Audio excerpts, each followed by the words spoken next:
വേടാ വേടാ നിന്റെ പുറകെ ഇവരിന് കൂടും, നിന്നെ ഒതുക്കാൻ ശ്രമിക്കും. ഒരു കാരണവശാലും നീ നിന്റെ തൊഴിൽ നീ നിർത്തരുത്.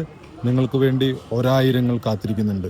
നിന്റെ പാട്ടിന് വേണ്ടി, നിന്റെ പാട്ടിലെ വരികൾക്ക് വേണ്ടി ഒരു കാരണവശാലും നീ നിന്റെ തൊഴിൽ നിർത്തരുത്. ഭയങ്കര എന്താണ് പറയുക, ജാതി വെറി പൂണ്ട സംഗീതങ്ങളാണ് ഉണ്ടാക്കുന്നതും എന്നൊക്കെയാണ് ഇവർ ആരോപിക്കുന്ന ഒരു കാര്യം. വെട്ടിമാരനും പാരഞ്ജിത്തും സിനിമ ചെയ്യാൻ തുടങ്ങിയപ്പോൾ ഇവർ വന്നതിന് ശേഷമാണ് ഇവിടെ ജാതീയത ഉണ്ടായത് എന്ന് പറയപ്പെടുന്ന ആ ഒരു ഐഡിയ ഉണ്ടല്ലോ.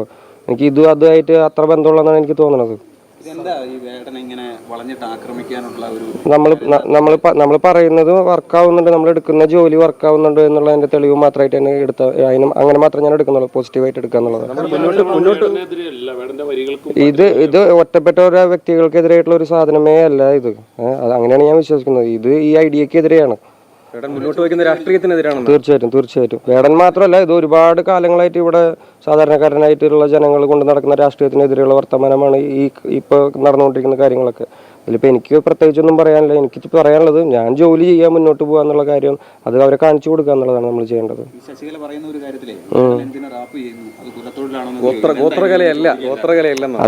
അതിന്റെ ഒരു സാധനം മനസ്സിലായോ നിങ്ങൾക്ക്? നിങ്ങൾ അത് ചെയ്താൽ മതി എന്നുള്ളൊരു ആ ഒരു ധാർഷ്ട്യത്തിൽ നിന്നുകൊണ്ട് സംസാരിക്കുന്ന പോലെയാണ് എനിക്ക് മനസ്സിലായത്. നിങ്ങളൊക്കെ അത് ചെയ്താൽ മതിയടാ എന്നുള്ളൊരു സാധനമാണ്.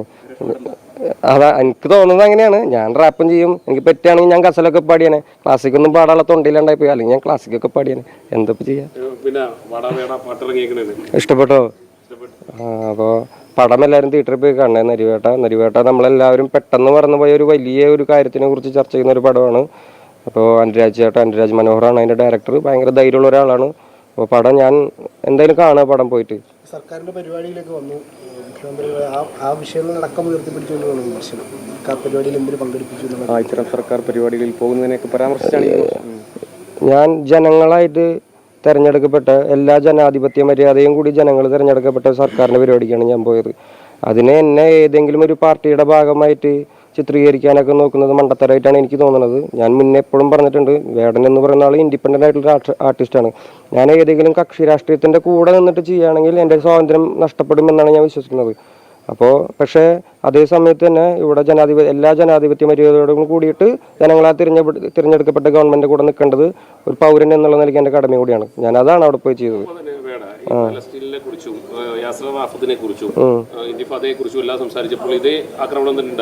തീർച്ചയായും ഉണ്ടായിരുന്നു. അത് മുന്നോട്ട് വയ്ക്കുന്നതും കൂടി ലക്ഷ്യമിട്ടായിരിക്കാം ഒരുപക്ഷെ ഈ പറയുന്നത് പോലെയുള്ള ഇവരെന്നെ എന്തെങ്കിലുമൊക്കെ പറഞ്ഞ് കുത്തിക്കാണിച്ച് വിഘടനവാദിയാക്കാനും പൊതുസമൂഹത്തിന്റെ മുന്നിൽ ഒരു പ്രശ്നക്കാരനായിട്ടുള്ള ആളാക്കി മാറ്റാനുള്ള ഉദ്ദേശമായിട്ടാണ് എനിക്ക് തോന്നുന്നത്. എന്നെ കാണുകയും കേൾക്കുന്നത് നിങ്ങൾക്കറിയാം ഞാൻ എന്തിനു വേണ്ടിയാണ് ജോലി എടുക്കുന്നതെന്ന്. എനിക്ക് ധൈര്യമായിട്ട് മുന്നോട്ട് പോകാനുള്ള എല്ലാ വഴി എൻ്റെ ജനങ്ങൾ എനിക്ക് ഉണ്ടാക്കി തരുന്നുണ്ട്. എനിക്ക് ടെൻഷനില്ല ആ കാര്യത്തിൽ.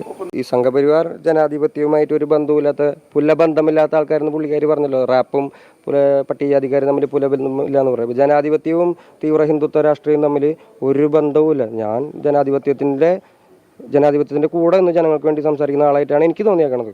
അതുകൊണ്ടായിരിക്കാം. പക്ഷേ എനിക്കറിയില്ല പുലിപ്പല്ല് എവിടെയാണെന്ന്. പോയിട്ട് വരട്ടെ എന്നാൽ. ശരി. വേടാ നിന്റെ പുറകെ ഇവരിന് കൂടും, നിന്നെ ഒതുക്കാൻ ശ്രമിക്കും. ഒരു കാരണവശാലും നീ നിന്റെ തൊഴിൽ നീ നിർത്തരുത്. നിങ്ങൾക്ക് വേണ്ടി ഒരായിരങ്ങൾ കാത്തിരിക്കുന്നുണ്ട്.